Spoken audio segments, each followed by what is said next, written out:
So after extensive research, Harvard level research, guys, aka asking my friends what challenges they face, asking people in the DMs why they work out and stuff that they dealt with along the way. Why do people go to the gym to begin with? Now, people are either chasing pleasure or they are running away from something.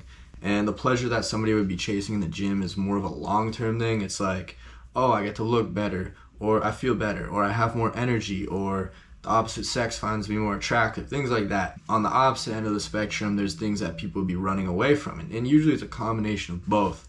And it may be that they were bullied as a kid and they want to be stronger, feelings of weakness, and inadequacies.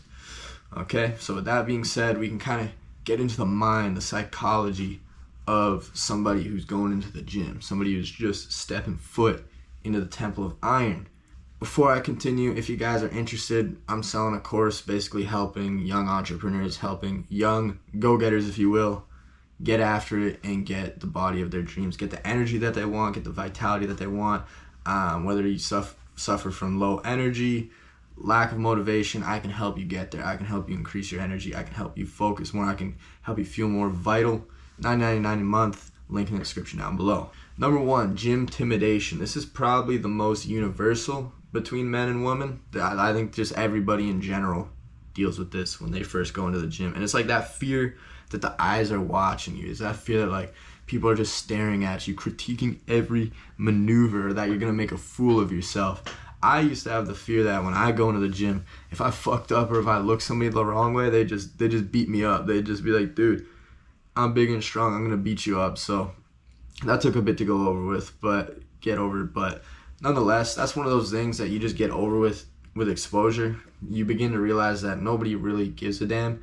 And sure, you kind of already realize that, but you don't really realize how little people give a damn until one day you're working out and you see a newcomer and then you're just smiling because you're happy that this newcomer is making the steps to improve their lives. And then you realize, hey, that's probably what these people are thinking about me. So it's like, maybe I shouldn't be intimidated. And then you get to know the people and you're like, hey, no, these guys, they're actually cool people. They're not mean people out here to ruin your day, to bully you for being a little scrawny twig and just pick at you and laugh at you. People aren't generally that mean.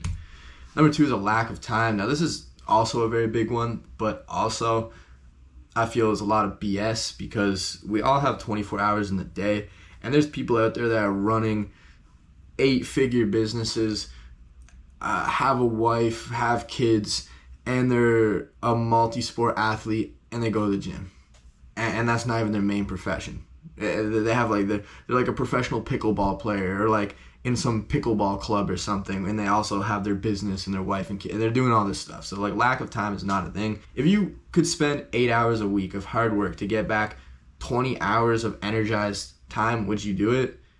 And I'd say fuck yeah. And basically what I mean by that is the 8 hours you put in a week, which really isn't a lot, pays back 20 hours of energized time, because after you hit the gym, you're just that much more productive. You just have that much more energy. Yeah, if you could make that deal, I assume you would. So lack of time, it actually gives you back more time. You earn back time in the long run, especially when you're 75 and you're still able to hit the bicep curl and you're still able to walk up the stairs without breaking your back or something.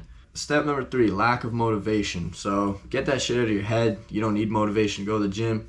And that actually reminds me, because I was having a conversation with a buddy that's been going to the gym for about 1.5 years now. So he's past the beginner point. He's gone through the beginner phase. He's seen the beginner gains.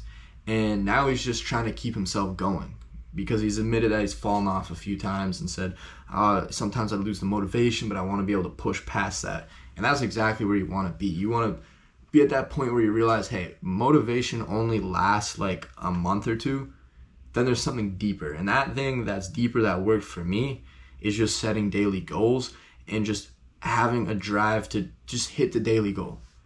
And an example I use is sometimes when I would go, it'd be late, it'd be like 11:50. I hadn't hit the gym yet, but then I'd like rip over to the gym and I'd step inside and I'd hit a bicep curl and then I'd get out and I'd be like, okay, I hit the gym today. So I can just tick that off the mark.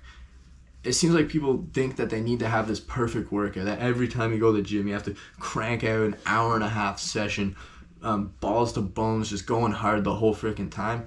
That is BS, but that's something you only learn and experience once you've burnt yourself out for the 100th time over. Is that, hey, maybe I don't need to be Goggins mode all the time, trying to lift the logs and be some absolute weekend warrior, some gym time warrior. Maybe I don't need to do that. Maybe I can just show up and keep it chill and keep it relaxed, and it doesn't have to be that long, you know?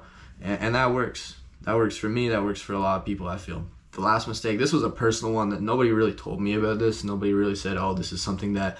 Actually, no, you know what? I take that back. I've heard a few people saying, hey, I wish I never did this, and that's dirty bulking.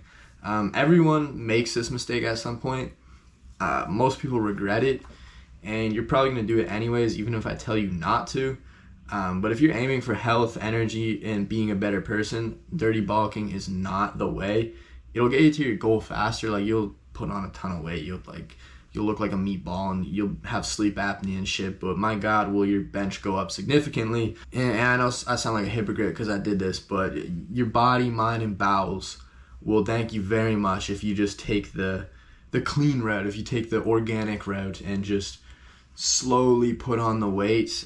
You're gonna feel better doing it. You're not gonna hate yourself because you're basically destroying your body just to get a little bit stronger, which defeats the purpose of this, because you want more energy, you want to be more energized, you want to have better sleep, you want to have more vigor towards life, you want to be able to focus more. But that's just a mistake that a lot of people, and I'm sure you'll probably go through that too, where you get caught up in the getting jacked and the getting so huge that you sacrifice your health and your energy and end up just becoming a slob for 3 to 4 months, and then you snap out of it and like, hey, maybe I'll just start running again and eating better foods and taking my health a little seriously. That's about it for today's video. The 4 main things that I've noticed talking to people in my friend group, talking to people that go to the gym, people in the DMs about stuff that they dealt with when first going to the gym.